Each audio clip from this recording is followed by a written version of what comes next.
Somewhere. Growing up, I was very fit and healthy, but at the age of 14, I unexpectedly started suffering from epileptic seizures. This started to stop me to do what I loved most, which was my sport, being a boxer, footballer and rugby player. In time, the epileptic seizures become more frequent and more aggressive.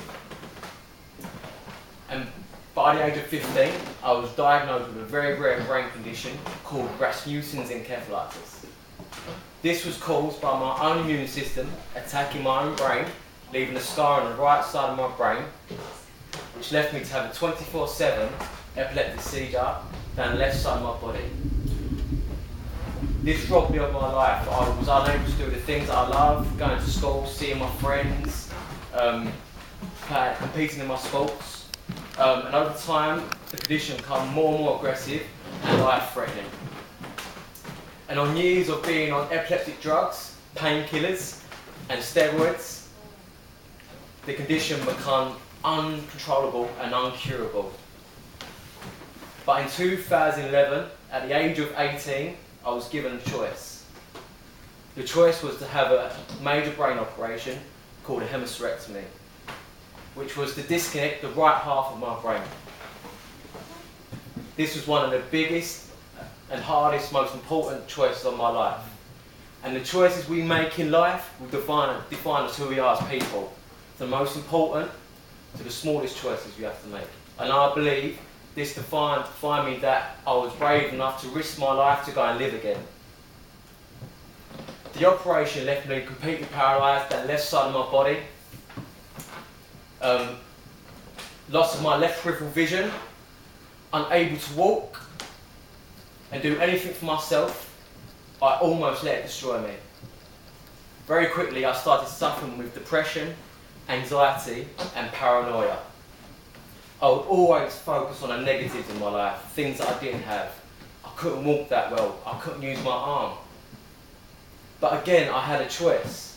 I could be unhappy with the way I walked, the fact that I couldn't use my arm that well, or I could be grateful. I could be grateful that I could still walk. I could somehow work on my arm to get more movement back in it. So I started to turn my negatives into positives. It taught me that what makes time precious and valuable is that it's limited. And that sometimes in life we're going to fall. But we have to find the strength within us to pick ourselves back up again and keep on going. This is where I started to look at my abilities and not my disabilities. I ended up getting back into my passion, which was sports. Started to compete as a javelin thrower in athletics. I believe that's where it led me to become a personal trainer where I am today.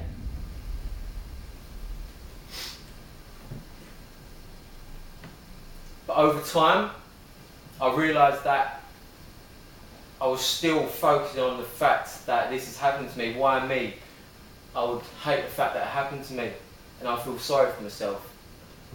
But I realised feeling sorry for myself was going to get me nowhere in life. So I started to think, okay, this has happened.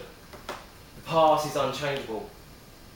But what we can change about our past is how we view it, how we see it. See it as learning curves. See it as changing our perspectives in life. And our perspectives in life will drive our performance. The way we see and look at things in life will affect our performance. For example, as a personal trainer, when I'm training people, I don't see it as just doing my job. I see it as I have an opportunity to help and inspire them to achieve their goals. And no matter what their goals are, we can achieve and do anything we want. It's just about convincing our minds we can. You think about our brains are wired to protect us, stop us from doing things that we fear. But sometimes in life, to get where we want to be, we have to step outside our comfort zones. We have to do the things that we fear. I would always fear about going to the gym and people judging me. Like people looking at me thinking, oh, what's wrong with him? But I started to realise, if I can't do that, I'm never going to be where I want to be. So I convinced my mind. I was able to get over that fear factor and step outside my comfort zones. What I'm doing now, I was very uncomfortable standing in front of an audience and sharing my story. But every time I do one, I get more confident, more comfortable standing up in front of people and sharing my story. We have to keep moving forward. We have to focus less on the things that we don't have and focus on what we do have at this moment and what we can go and get. I was told I may never be able to walk again. I eventually got over my fears and barriers, and I've become a personal trainer. Sometimes in life we have to just accept the fact that our past is our past and treat it as learning mistakes. Treat it as changing our perspectives. And if we're making steps in the right direction, making good progress to where we want to be in life, and willing to never give up until we get to where we want to be, it's completely irrelevant how long it takes us. Everyone does it at their own pace, okay? Everyone has their own clock.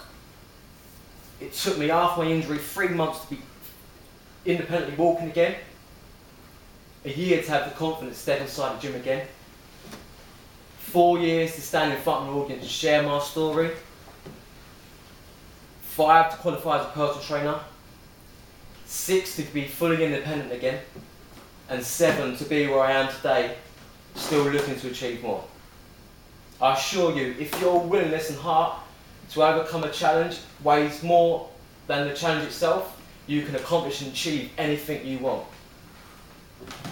It's not always about where you want to be in life. The journey is just as important. Thank you, guys.